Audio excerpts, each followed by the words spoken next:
Welcome, ladies and gents. We're here to talk about Avatar: The Way of Water. Yes, I know we're going to be talking about it, and yeah, whenever I do a video on this film, loads of people always jump in and go, "You're just an Avatar hater." Yeah? Well, you sound like a 12-year-old. What of it? This video is very specifically actually about James Cameron's own comments. And it would appear he sort of seems to, test in the water that maybe even he thinks this film might not be a huge success. Which does make sense, right? From a lot of perspectives, because even he's not an idiot, right? James Cameron's made incredible films. I've never said that he's not made incredible films. He's made great films. But this is like 13, 14 years for the sequel. For a film which even I'm sure he knows has had very little of a cultural impact. Now, when I say that, loads of people are like, what? Why does that matter? Well, because if it's not in the sort of public zeitgeist, like if we're not having little, figures of them made and they're selling out and things like this, it's an indication of the popularity of a franchise, a property. Now, it's been labelled as a franchise, but it's not really a franchise. There's not been, as far as I'm aware, there's not been any comics, graphic novels. There's not been any, I think there's been any games. They were trying to launch a game, if I remember rightly, but they haven't actually launched anything. So it hasn't had a cultural impact. I remember it was 2 years after the film's release, there were the occasional blue cat people dressing up for Halloween, right? Outside of that, it then disappeared. And it's vanished ever since, until now, I guess.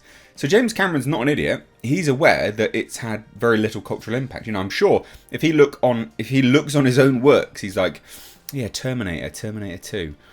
Yeah, they're amazing. Like, everyone always references them. They're great. I don't personally want to make another one, but I love them. People love them, blah, blah, blah. I'm sure he thinks like that.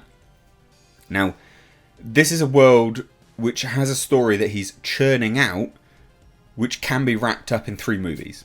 Not in 3 movies more, but by the 3rd movie, he can just finish his story.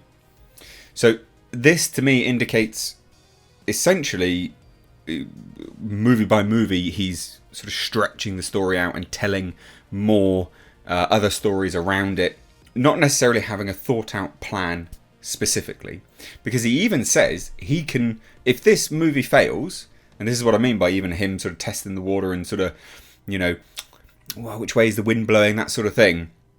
Even he seems to be aware that the writing might be on the wall. He's a realist. He's not an idiot. Because he's going, look, if this movie underperforms, we will just finish it by movie 3. Done. Completely done and dusted. So let's take a look at this. And this isn't throwing shade. This is his own bloody words. So, if I'm an Avatar hater for saying this, then I guess the creator of Avatar is an Avatar hater. How can you be an Avatar hater anyway? Fuck's sake. Anyway, Avatar director James Cameron willing to end the franchise with Trilogy if new movies underperform. And he's actually said a few things similar to this, actually, which has always been interesting. Quite interesting, actually. So he says, the market could be telling us we're done in 3 months, or we might be semi-done, meaning, okay, let's complete the story within movie 3 and not go on endlessly if it's just not profitable. Now, this is a peek behind the curtain, which a lot of people don't like to admit when they're hardcore fans of something, is that he's doing this for money. And even he acknowledges it here. He's like, look, if it's not profitable, the market's telling us we're just going to get done. So I will literally just wrap the whole story up by movie 3. And a lot of people would look at that, and be like, oh, he's doing it for the art. No, he's not. He's doing it for money. Obviously, he literally even saying it here. He's doing it for money. So if it's not profitable, he will just finish it by movie 3. We're in a different world now than we were when I wrote this stuff. Even it's the 1-2 punch, the pandemic and streaming. Now, that in and unto itself, I think is actually a really pretty piss poor excuse. Actually, streaming doesn't detract that much from movies anymore. It's and I've been saying this for a while. People will go to the movies. I mean, look at Spider-Man No Way Home, right? Killed it. Absolutely killed it. There's been other movies which have absolutely killed it this year. Even Doctor Strange in the Multiverse of Madness, that almost hit $1 billion. Movies do very, very well. Avatar got re-released. That took like an extra $75 million. Movies do well.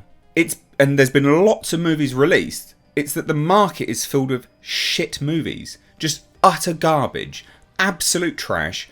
Pushing random agenda. And people aren't interested in it. People are tuning out. People like you and me have known about those kind of movies for a very long time. We're acutely attuned to it. And we avoid them. But now it's trickled down to the general public, the normies that have gone, hold on a minute. I'm being lectured to for 2 hours?